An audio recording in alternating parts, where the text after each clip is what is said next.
Thank you very much, Joss and the team for the invitation to this event. I'd like to start explaining a little bit where the Eval Connect project comes from. Eval Connect is a project of DEVAL, which is the Institute of Evaluation for Communication and Development. And DEVAL, one of its main axes is developing evaluation capacities in countries that are partners of the German evaluation. And it develops this project. It's implemented these projects for more than 10 years now in Latin America. You've probably heard about FOSEVAL, FOSELAC, FOSEVAL, and now Eval Connect. It started in January this year, which is expanding its focus from Latin America to other regions in the world. And the DEVAL evaluation capacity building projects, we work systemically. That means that we work with these capacities at system level, and we support processes with several players and organizations, always taking into account individual organizations. It's important to talk about processes because when we talk about capacity development, we think about training, but our emphasis is not very much close to training. We have supported some courses and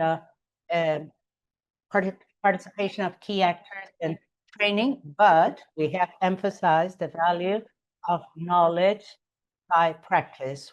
So we do learning by doing. And we train people so they apply tools or gather data. But at the project, our premise is that capacity building cannot reduce to technical aspects, and it has to incorporate praxis, a combination between theoretical reflection and the coming into action. A main example would be the work done at the beginning of this project more than 10 years ago. And it was specifically in Costa Rica. Here we worked with a plan in several formats that we have. The project frameworks are called formats by us. I'd like to share 3 of these formats. We did a lot of technical accompaniment so that Mideplan developed its own evaluations, always with expert coaching and guide from the technical staff at the project so they could get more practical at-hand work. And we promoted multiplayer spaces at national level and supported them to create a course on evaluation management, instructed by ministries to public institutions participating in the evaluation process. We have had similar formats for Ecuador and Colombia with the context adjustments that were necessary, but always prioritizing what the country needs and what the country requests. We work, and I think it's important to say that we work at demand, and also we use the exchange of experiences between different countries, like South-South cooperation exchanges. So to answer to this question, the main strengths in SDG Eval's project is that the project is devoted to developing capacities in evaluation. The project EvalC has other mandates, but this project is only for supporting German cooperation partners to strengthen their evaluation system. And this gives us much more possibilities to focus on capacity on developing capacities, and we are focused in partner demand. It allows us to understand that developing systems is not linear.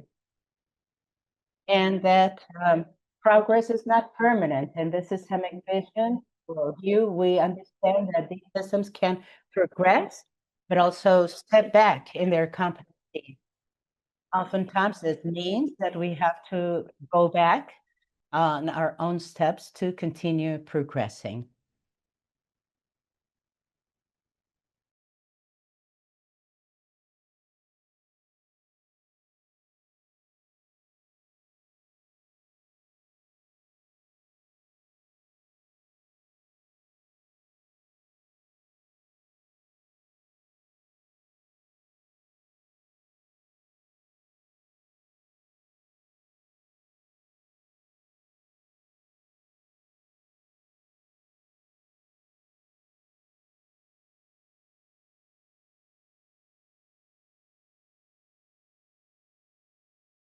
Good morning, everyone. Happy to be here. So let me start mentioning a couple of key areas that we as UNICEF are supporting in the area of capacity, evaluation capacity strengthening, and I'll weave in a couple of our strengths there. So I think a first area is that we support government-led evaluations itself, which means that we work with our government partners to implement evaluation of child-focused policies, like in education, social protection. And I think this is important, an important area to support, because in the end, the outcome of capacity strengthening is in the doing, no? In the generating of evidence to improve policies, and for us as UNICEF, child-related policies.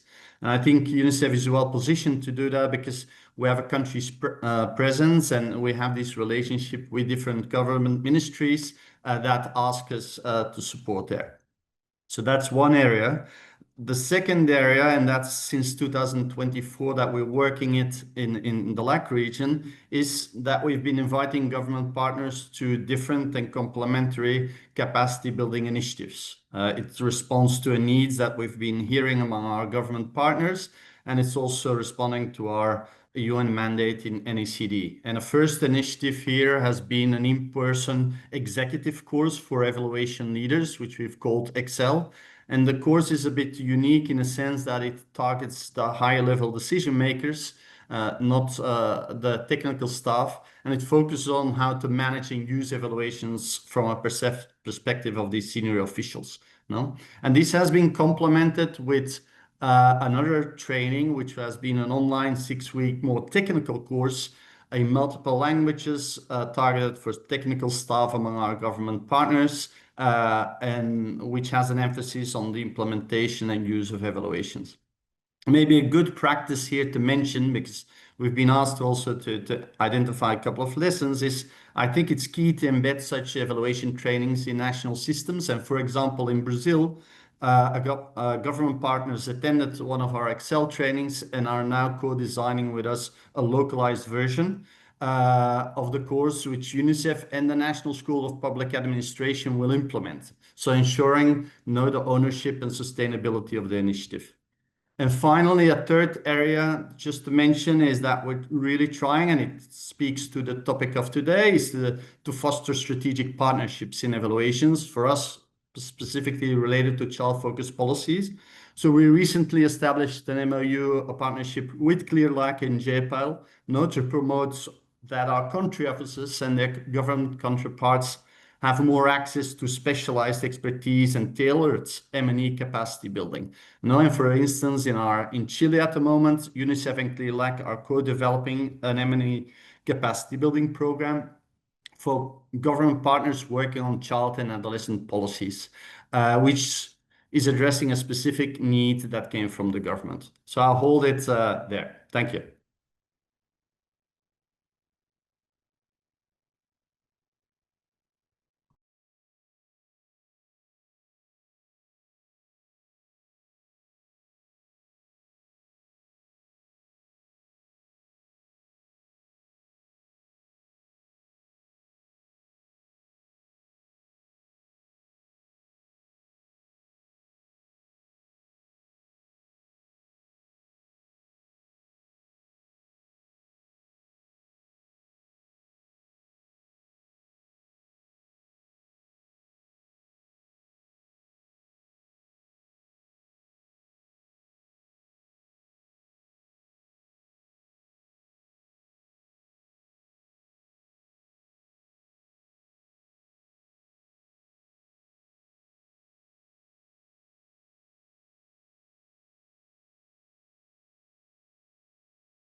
Thanks, Jos. I'll never really feel like I'm from Europe, even though I'm in Europe, but I'll keep trying. So I'm actually going to time myself because I can really rabbit on for too long, and I want to make sure I don't do that. So I'm the program manager of a program that is essentially a network. We're something of a coalition of organizations, which comprises the 6 CLEAR centers for learning on evaluation and results. There's one in Delhi, one in Lahore, one in Johannesburg, one in Dakar, one in Sao Paulo, and one in Santiago de Chile. And we run the Better Evaluation website. We convene the Global Evaluation Week, and we convene IPDET, which we're in the process of transforming from a highly centralized delivery approach to something that's more decentralized and regional. And to answer your question, I think what is our unique value and strength really is the captured in the notion of Ubuntu, which is a South African concept that talks about how I am because you are. And really the GEI's strength lies in its partners and its relationships. We've basically benefited from the fact that the CLEAR initiative started back in 2012. So in some instances, it's been going well longer than 10 years. We've got a very strong community that we've managed to build up over the last few years that includes the implementing partners, which include as well a Canadian university called ANAP. And I think that what the strengths are that we've come to offer, and I'm keeping an eye on the time, is I think the regional presence and the local relationships that the CLEAR centers hold is what sets the network apart. I think that offers something that's very tangibly and politically appropriate. I think it allows countries to lead and to have a relationship with people that isn't centralized through a global entity. I think our global work also through our management of the Better Evaluation website, which has a massive following and is incredibly influential, allows us to have a global presence that is useful and very helpful.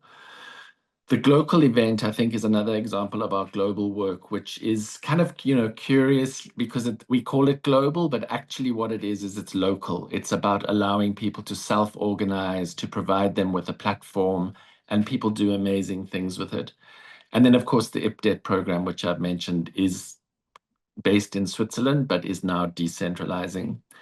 And I mean, I think one of the things that we've also managed to build up over the 4 years we've been operational is a strong reputation and a convening power, which we want to do more with. And I think that ultimately what is going to make the GEI successful is our ability to forge and manage close relationships with partners. And I think as the landscape changes and as the global space narrows, I think regional space will open up, as will a focus on countries. The GEI is intended to support country monitoring and evaluation systems, and I'm really excited about the opportunities that I really feel are coming as a result of some very terrible developments in global development. I'll leave it at that, and back to you, Jos.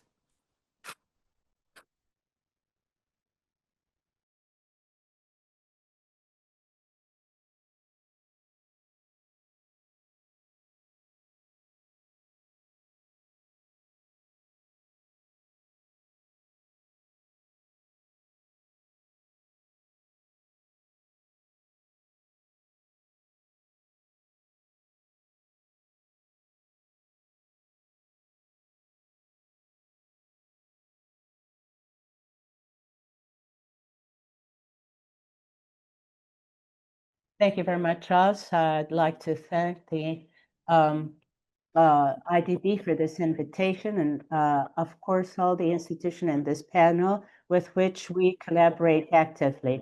As Dugan mentioned, my role is being the executive director of the CLEAR Center for Latin America and the Caribbean, which restarted operations in 2024, now from Chile. Now, your question. what can be the value that tells apart the CLEAR centers from this very rich gamut of institutions working in the region? I coined it in a concept, collaborative flexibility. I want to explain what I refer to. First of all, let's start by the flexibility side. We're based on the Catholic University of Chile, a higher education institution that by definition teaches and values plurality, methodological and disciplinary plurality to um, complex systems such as monitoring and evaluation systems for governance. So we don't have thematical, sectoral, or methodological musts for strengthening monitoring and evaluation. That provides us with freedom, which is very important. And we don't have geographic restrictions in the region, with the exception in Latin America and the Caribbean of Brazil, which has another center that is covered by the Brazilian CLEAR Center. Within this flexibility framework, I'd like to highlight an operational flexibility that gives us, because we work in a university, like for example, in communications or in administrative and financial issues, we have the capacity to move more quickly in changing and complex phenomena, and we can adapt to demands and needs from our counterparts. Being at a university with this model that Catholic University has provides us with some freedoms, but this is not an intrinsic value in itself. So something very important to understand is that that framework has to serve and have a collaborative spirit, very much influenced by the global initiative, evaluation initiative. What GI asked us in 2023 was to gather with the important actors working in the region and see how you can add value. That's what we did. We tried to understand what they were doing, and I think we had two important conclusions. First of all, it was very important to get to know, value, and support the great work being done in the region in different places, regions, countries, thematically. And perhaps the mission was, and the challenge was to add value in those needs and opportunities there were to work as a complement and in association with them. A concrete example, uh, our approach and relationship with the National Index of Evaluation Capacities, the INSE, has been very close. We have been enthusiastic collaborators there. Since last year, we tried to collaborate with something very precise, trying Chile to get into the INSE measurement. And that's how we supported the work of colleagues with the authorities in the country. I was very glad as a Chilean, someone who's coming from a national evaluation system, to see the authorities announcing that the INSE was going to start being applied in the country as from this year. But the experience it means for a robust evaluation system as the Chilean one. They are sharing what they have learned, and they are getting to know what other countries do in which they are strong. This collaboration has permeated our work, and we've tried to establish relations with other players, with the IDB, with UNICEF, with Evolve Connect. We work with them in Ecuador, also in Guatemala. We're coordinating communications with CLEAR LAC to complement the literature in the region. So this flexibility, this collaborative flexibility spirit has been an intrinsic value at CLEAR LAC, and we want to continue on that.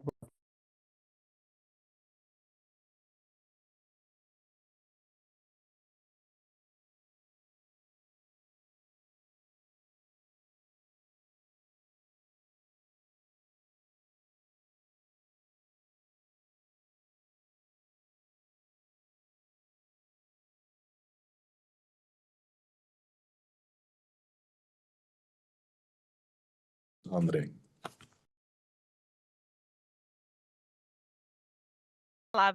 Thank you, Jose. Good morning to everyone who is with us today. I am truly overjoyed to be with you today in this webinar, in this discussion in which we have the opportunity to present what we do for synergies amongst ourselves. I think we all focus on M&D, right? Jose, for these first words, you asked us to describe what sets us apart. What is our comparative advantage, so to say? As Dugan said before, and as Christian said before, I wanted to highlight that we are, firstly, a center. We work within an institution called Fundação Getúlio Vargas, with an important history of work, and we're also part of a network, like Douglas said.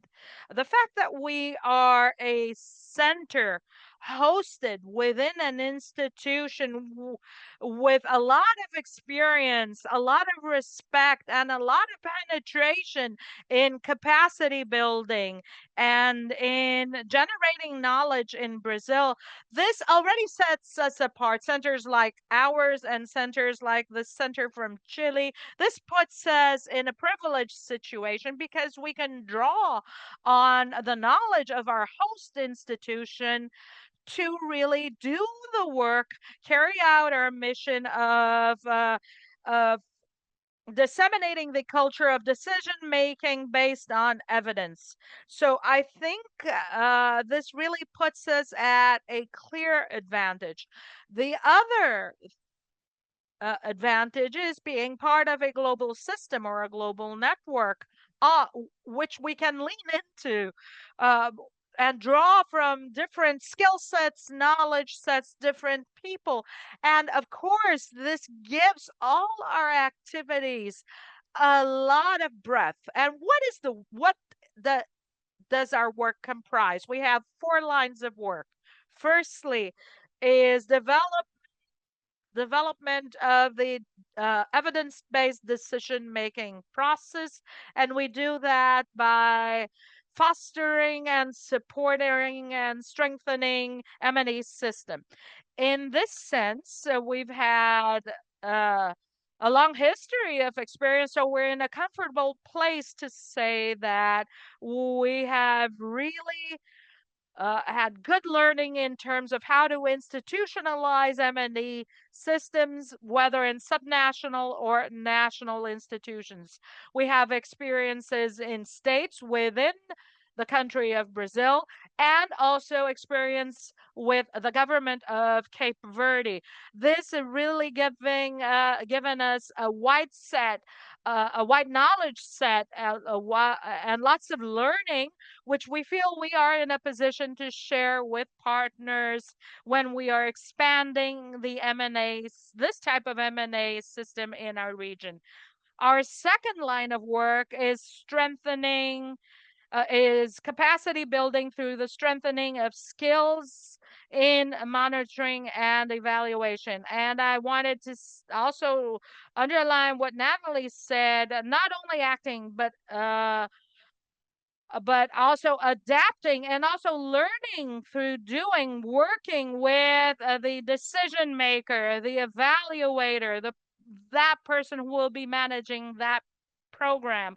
We believe that our activity in strengthening this type of system works in several complementary levels in supporting drafting of bills and legislation to create systems and capacity building for managers, and also in this sense working a lot with mentoring activities and developing M&E activities through doing. We also have 2 other lines of action, and I'll wrap up in the creation of knowledge sets. I think that M&E, and this is a line of action that we really like to mention, we are hosted by a research institution, and therefore This gives us a certain latitude to push forward the frontiers of M&E and contributing towards moving forwards in this sense. And lastly, the dissemination of knowledge in M&E, which is our fourth line of action. So I believe that when we bring together being hosted in a local institution, which is nevertheless connected to a global network, and knowing our context quite deeply, gives us a special outlook, as Christian said, of being in a position to work in a complementary way to other institutions, because we don't want to occupy spaces that are currently occupied by our partners, but rather create synergies to ensure that our mission and our initiatives really do come to fruit. Thank you very much.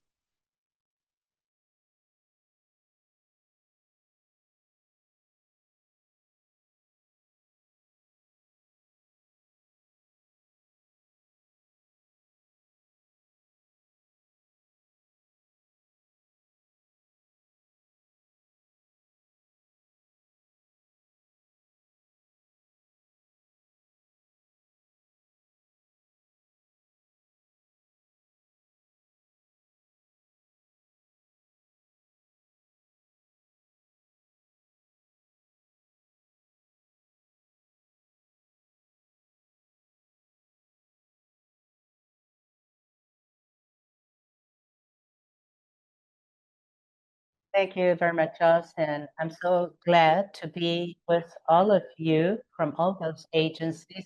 I'm very inspired of having heard about all the work done in the region. I'd like to focus and Joss the question with the message that I'll explain. The message is that OVE has a position towards having a regional scope with how to generate evaluation capacity development services with a view of the institutions and public officials' needs in the region. Why?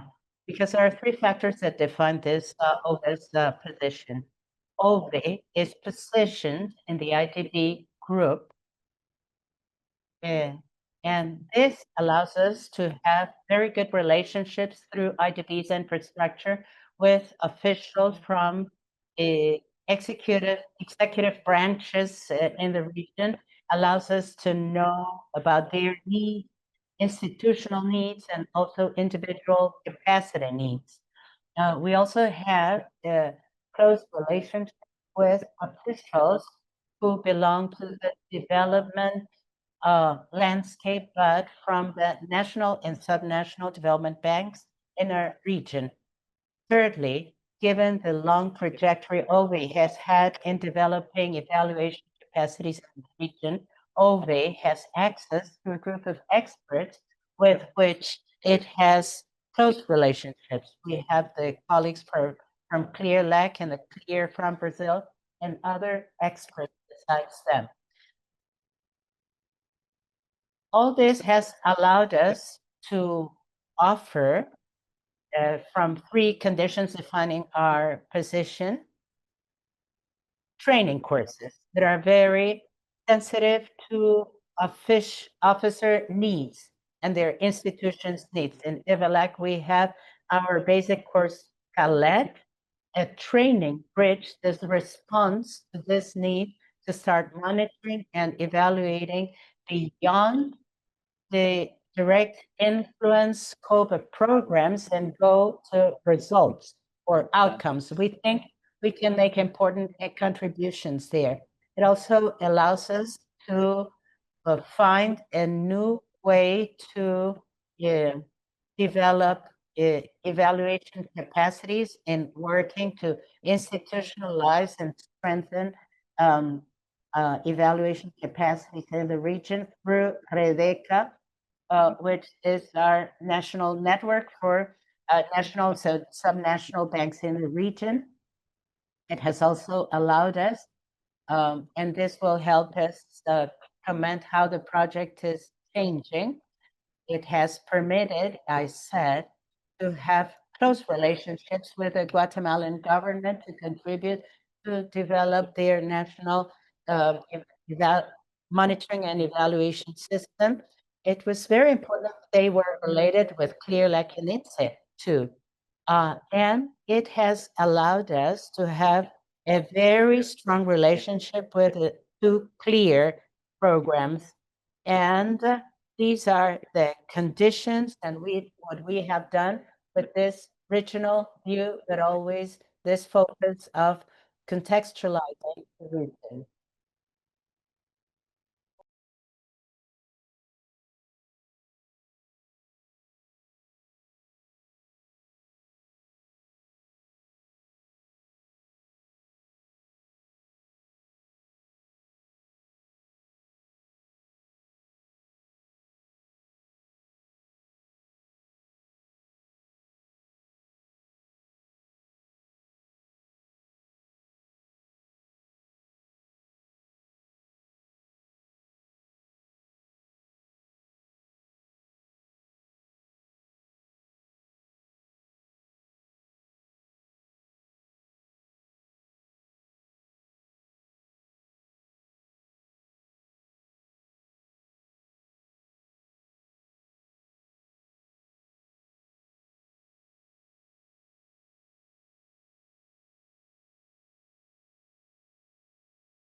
So, Jos, repeat the simple version of the question for me, because I've got so much going on in my head.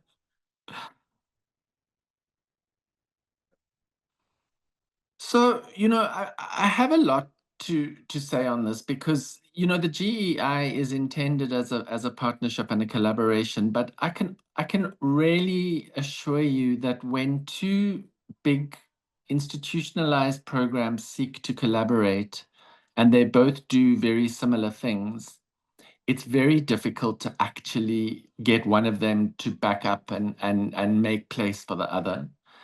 And I think that if we're going to be serious about the kind of synergies we want to see, which I think are uniquely possible in LAC, because I don't think that the sort of sophistication and the dynamism that is exhibited in LAC is necessarily present elsewhere in the same kinds of ways. But I honestly think we have to start concentrating on our areas of expertise and agreeing on how to specialize so that, for example, I think the major issue that springs to mind is how the GEI's MISA tool and how DVAL and WFP's INSEE tool can be better aligned so that they work together more successfully and offer more value to countries. And I think that, for example, Chris Crespo has started doing some work on thinking about how they would work in real life, not as a sort of theoretical exercise. And I think that's an example of what we have to get. And I think there's a kind of climbing down that has to happen on the part of certain partners. Like, I think for us, we have to climb down and recognize that regional leadership is important. And in some instances, that means there are things that we used to do that we should no longer do. And in many ways, that should be a relief. Because, you know, what the word synergy means is that the combined effect is larger than the separate effects. And for us to achieve greater effect together is not going to come about as a result of parallel play. It's going to come about as a result of quite systematic, detailed conversation about who is doing what and which is better at, which component. Because I think we need to start acknowledging that we're going to have less funding and there's going to be less capacity around. And I think it's going to also be reflected in the need for evaluations to generally get cheaper. They need to get quicker. They need to use technology more effectively. And these are quite foundational shifts that we have to make as a field. Jos, you give me a little signal when I've hit my 2-minute mark, because I wasn't timing myself. I've hit my 2-minute mark. I'll stop there. Thank you. Good day.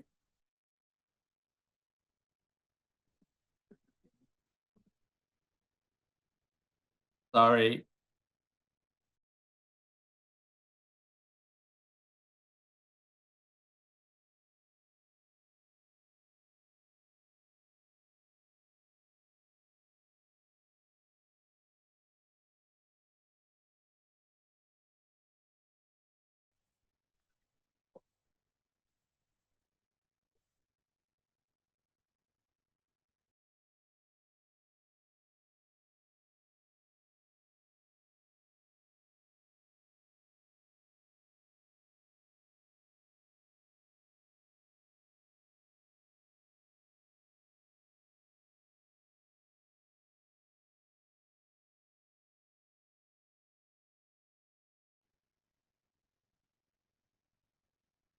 Thank you, Charles.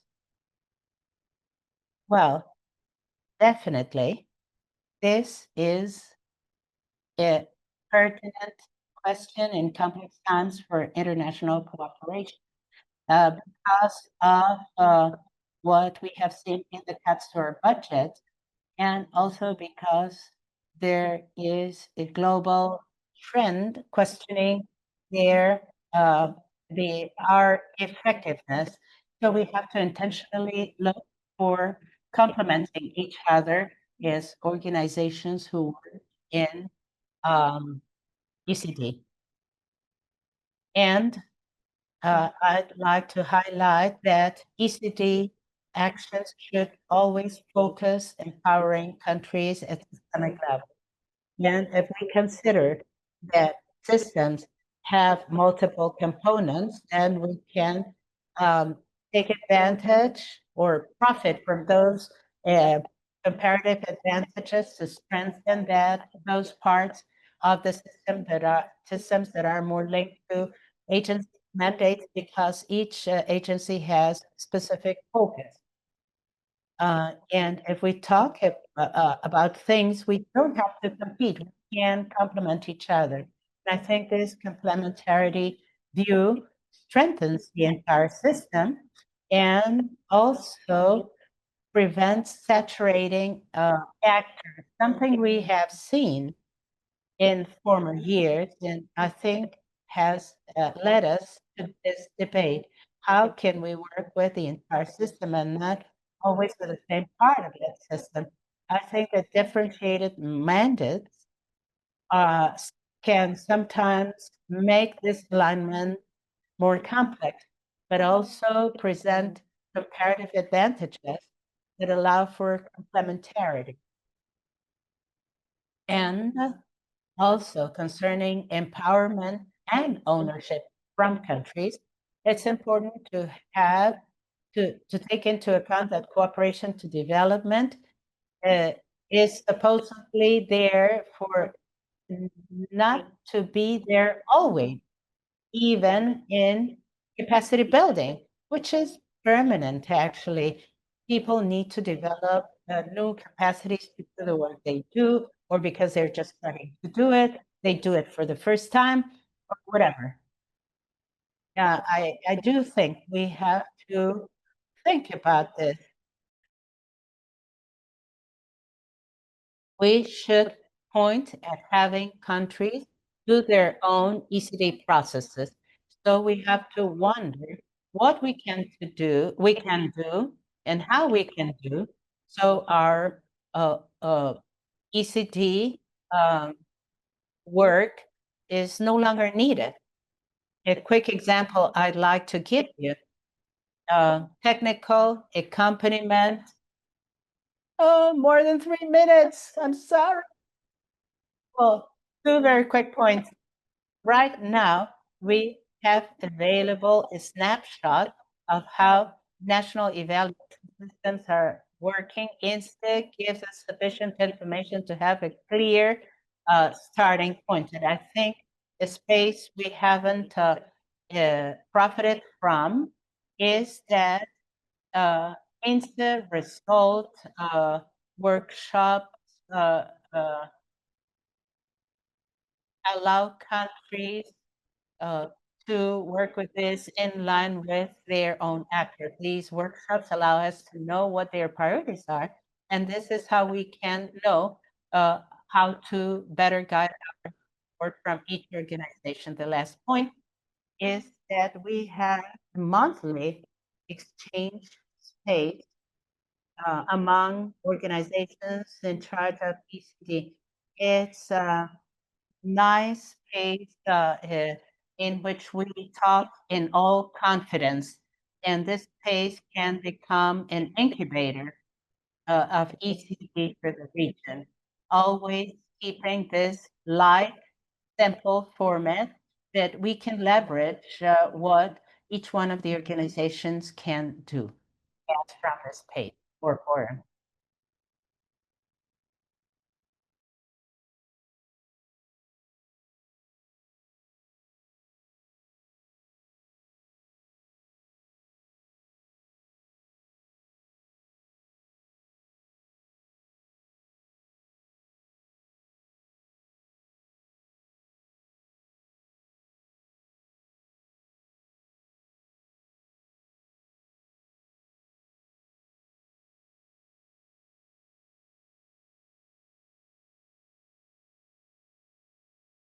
Thank you very much, Jos. So just first, I want to stress a bit what you said. I think there's already a lot of collaboration happening in the region, and I think that is, let's be recognize that it is due to, I think, the INSEE that laid really a very strong foundation based first on diagnosis, but now creating also the space for network dialogue and going further. So that's that regional element, and I think with a synergy project that we're all promoting, going forward. Okay, how do we bring this collaboration to a higher level of maturity now? So, but let's recognize that a lot of things are happening.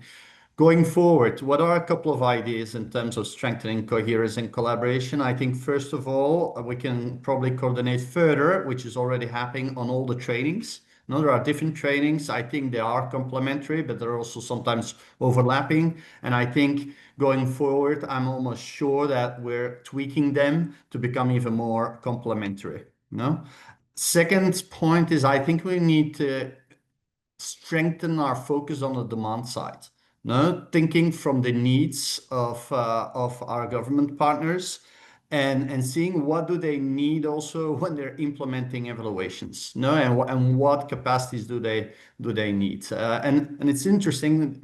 Actually, yesterday I received an email from a consultant that's working with us on the big UNICEF mix surveys, who was talking to one of the government partners. This government partner says we really need evaluation capacity development as well. And of course, then we are in a position now with this network to say, okay, who can do this best? No? And then finally, I think we need to promote and collaborate further on actual evaluations of government policies. No, that's where the action is happening. And I think that is happening, and a couple of partners is very well placed for that. For example, in Uruguay at the moment, the government has started implementing a strong mental health adolescent program. We've been promoting an evaluation for that. The IDB has joined that idea, and we're now trying to really think, how do we do an impact evaluation around this policy, and really collaborating, based on the strengths that we both have on doing evaluations. And I think we can continue exploring that area. Thank you.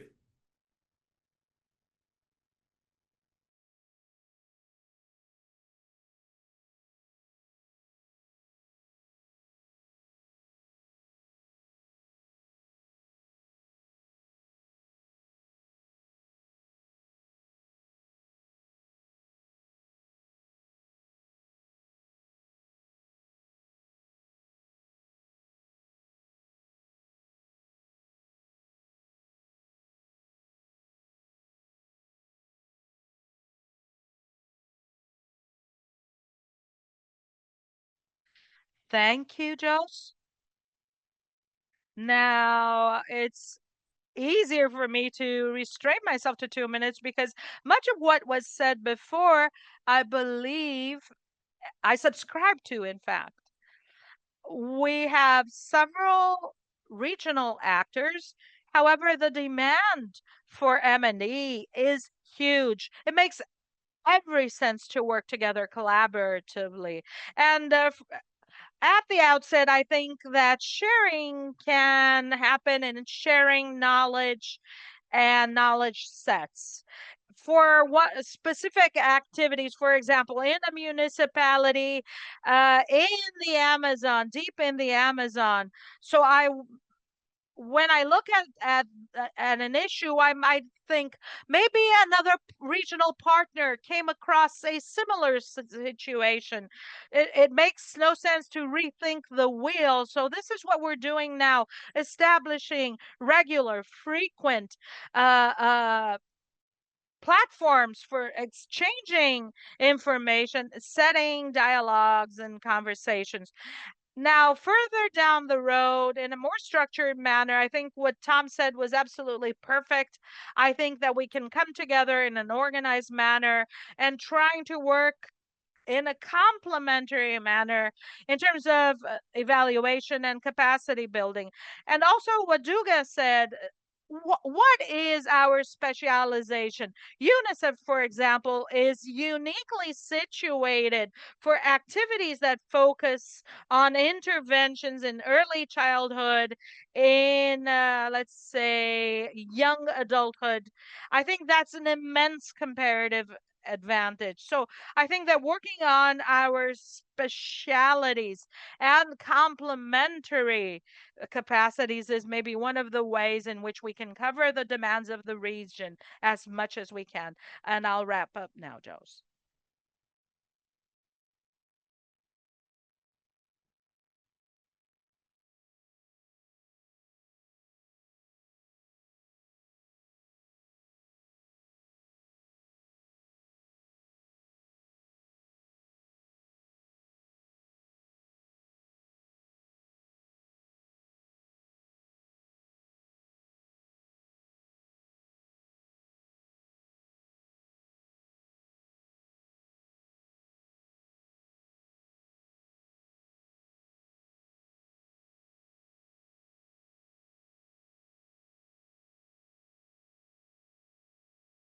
Thank you, Joss.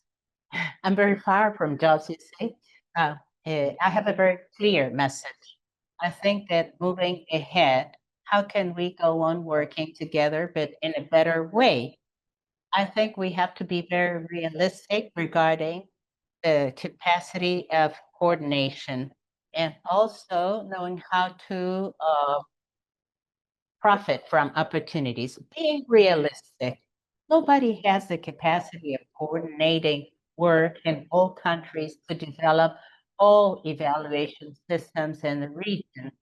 That means that it's very important, and here I want to take up again what other panelists have said. It's very important to have clarity about comparative advantages, social capital in different actors of evaluation capacity development in the region. As Natalie mentioned, it's very important to have more information exchange about our projects to identify collaboration opportunities. There's another interesting aspect I'd like to highlight. Take advantage that OVE is at the IDB. Our colleagues on the side of operations and administration, according to the new institutional strategy, have lots of incentives to include strengthening national monitoring and evaluation systems. This can open many opportunities to capitalize the wealth of players as is gathered in this panel. Can open the door to collaborate and do interventions that will make a difference in different national systems on different specific aspects. This is what I refer to, y'all. Being very realistic, but also very aware of opportunities. Uh,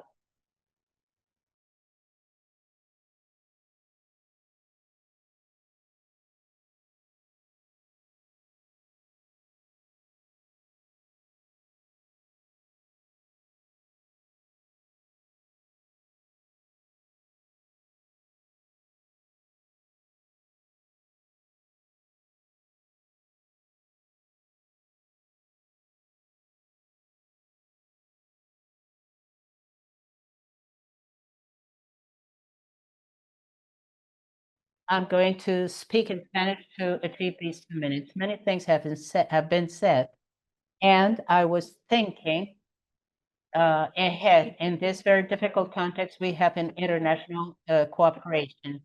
I think there are three main principles we need to take ahead in whatever we do in our efforts. First of all, we have seen that governments lead, and it works very good, very well.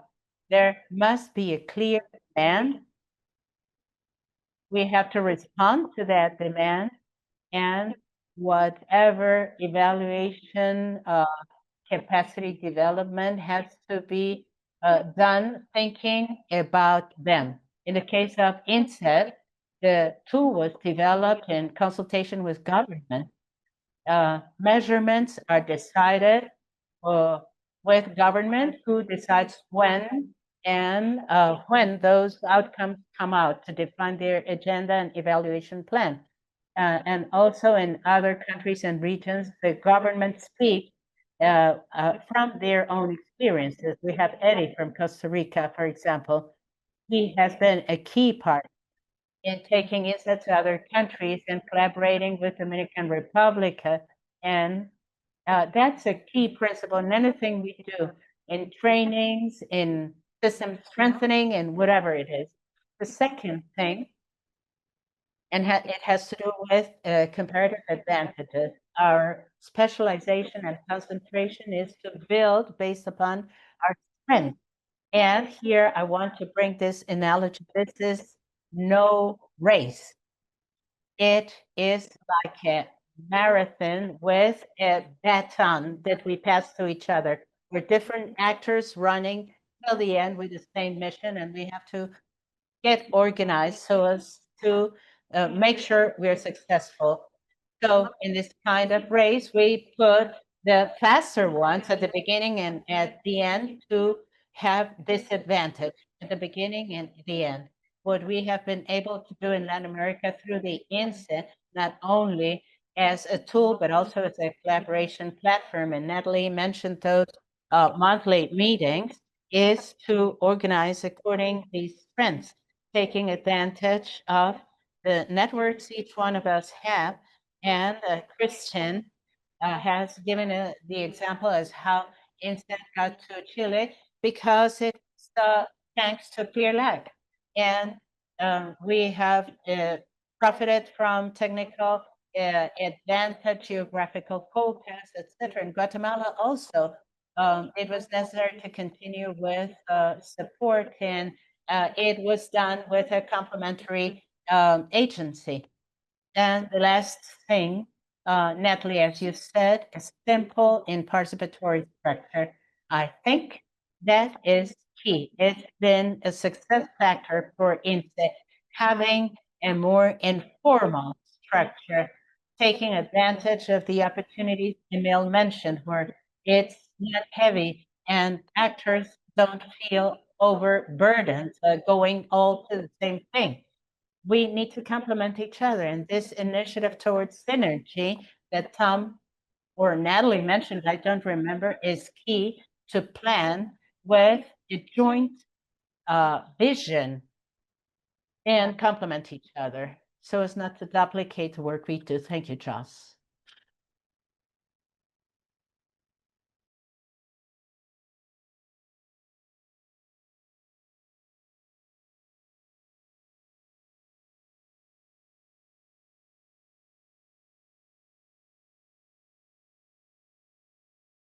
Puntos muy importantes y también gracias por reiterar varias ideas importantes que dijeron antes. Muchas gracias, Natalia. Y creo que ese va a ser la última persona de Santiago. Cristian, tienes la palabra. Thank you very much, Joss. I agree with each one of the things mentioned by our colleague in their last interventions. What I'm going to say should be complementary, in agreement, and contributing to what others have said. I think the challenges ahead concerning joint work is related to achieving two things additionally to what has said. First of all, and very much in line with Natalie and Natalia, let's focus on the problems and challenges of monitoring and evaluation systems we want to contribute in complement with what we do and what we offer. If we focus on that question, we start speaking about system dimensions, like, for example, institutional structure, the evaluation quality, data availability, education offer, absence of participation of non-governmental actors in the evaluation, etc. These are many of INSA's dimensions, very similar to the clear LAC diagnosis made in Brazil that is very good. And I invite you to read, and also the monitoring and evaluation analysis where we are collaborating with other entities. So there is more complementarity. So let's focus on these difficulties. When we focus on that, we see that in Guatemala, there are important challenges institutionally. In Paraguay, there are important problems concerning the offer of evaluation in Colombia. The challenge is the use of evaluation in the Caribbean. I have heard from St. Lucia, Jamaica, and this week in Trinidad Tobago colleagues talk about the need they have concerning data availability to feed the monitoring and evaluation system. So when we see, when we put the problems the governments have in the center, that will facilitate our coordination and understand where we can add more value. The second point, going to the second thing, very briefly here, once we put problems in the center, we should advance towards a joint plan with government leading that plan. There, all players working in contributing to that national system should have their word, also connecting with actors that have great resources and tools regionally, like LAC, the IDB, with their evaluation and oversight office, etc. If we highlight this additionally to what we have always said, first of all, focusing on problems and then joint collaboration towards solving those problems will take us ahead from a very good starting point, which is the starting point where Latin America and the Caribbean are.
Hi, everyone.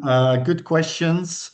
Very couple of ideas. The first, some better measure of what we do. I think we need to start off really mapping out what we want to achieve. And I think that's actually already done. There is a theory of change, for example, on an ECD that UNEC developed. So that's a starting point. I think you'll always need to clarify what you want to achieve exactly. About the sustainability, very good point. As I mentioned before, our lesson has been to try to embed some initiative in national systems. No, for example, the Excel course in National School of Public Administrations. Reach better. I think here you need to, yeah, it needs, there's some efficiency question here also. And I think we've tried to do that with some courses like the Impress Online course. They have an English speaking course that had a lot of people from the Caribbean participating. I think coordination here is key to optimize efficiencies and synergies and responding to changing contexts very quickly.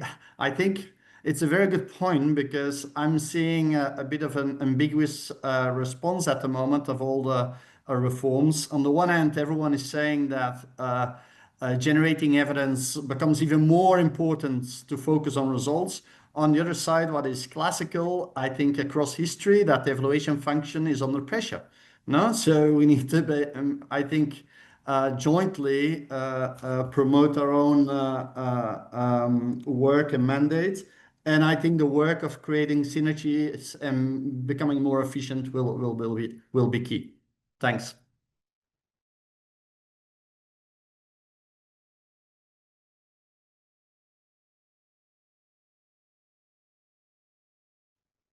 Yes, thank you, Charles. Ah,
Thank you, Charles. Very briefly and quick. Third question, how can we reach countries and players that receive less attention? I want to go back to the first question in this panel about the comparative advantage. An example, I recently got a call from one of the IDB country offices about infrastructure in the region, and they detected the interest of local authorities, in this case of police, to do an INSIS survey. And what I did was that I shared this interest with our colleagues from the INSIS here. We can take advantage of our comparative advantages to collaborate. This diagnosis will be interesting for police and also for IDB operations.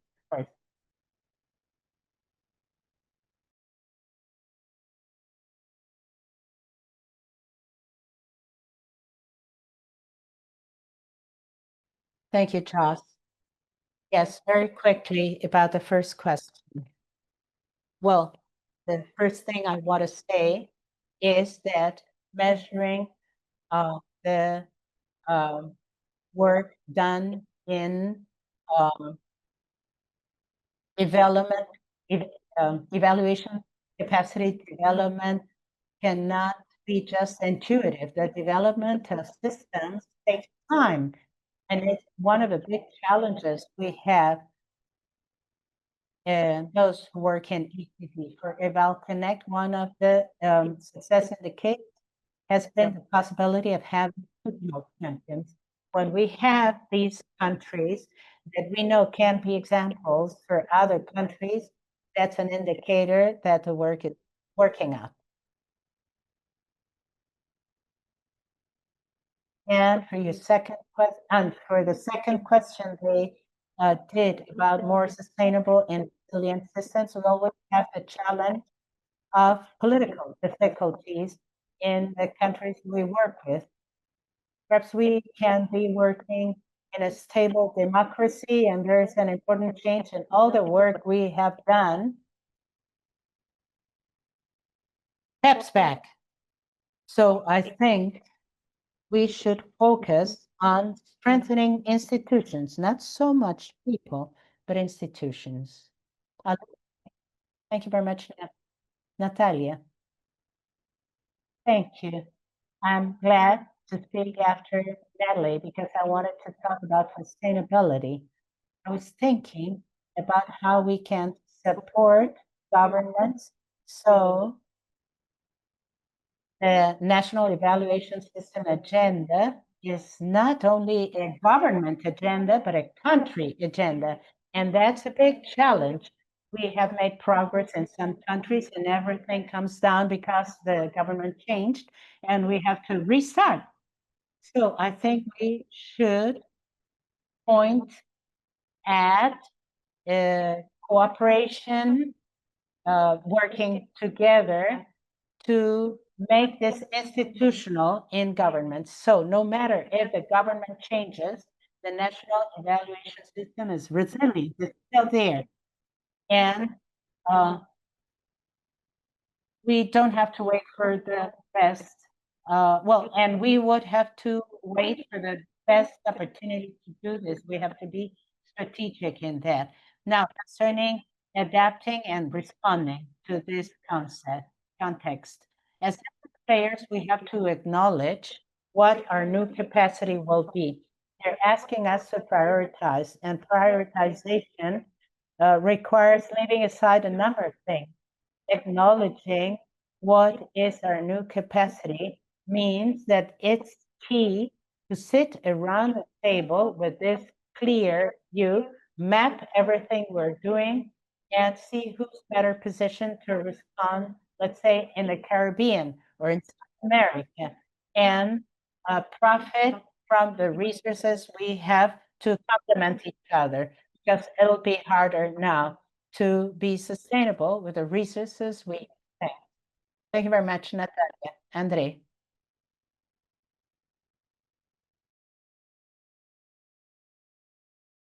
Well, Joe, so I'll just focus on answering one of the questions, the one on how to reach those countries or subnational institutions which are in an isolated position or are too small in scale and who are beneath our radar, so to speak. Now, this is a problem that we deal with, and we don't have a full answer. But we are trying to implement two suggestions, and this comes as also a suggestion to all of my colleagues, if you like. Firstly, work in groups of countries or groups of locales.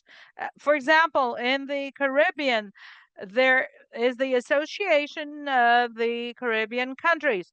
In other words, working with actors who are already working on bringing them together in activities and initiatives and fuel your work through these initiatives. Secondly, technologies, use the new technologies, online capacity building activities, sharing educational material, distance education systems. There are alternative ways to mitigate these possible hurdles. So these are only two of them that I would like to state today.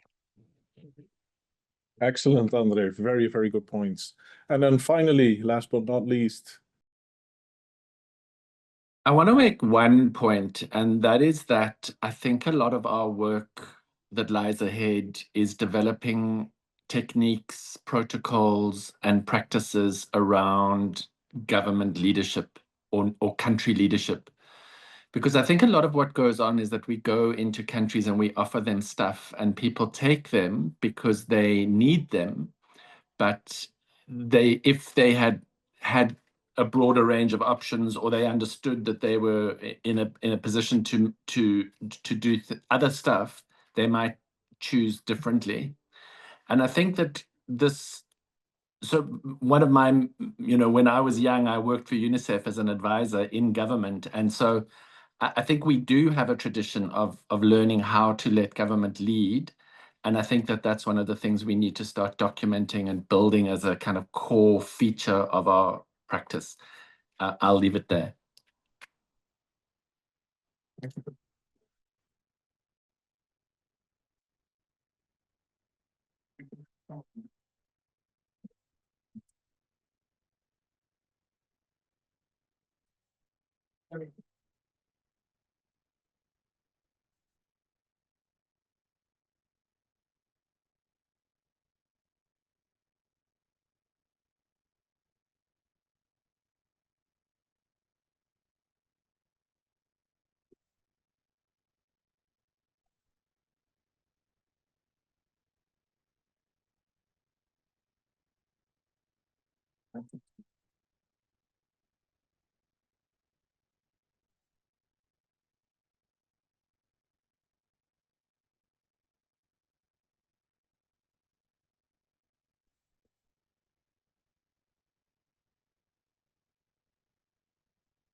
Luego.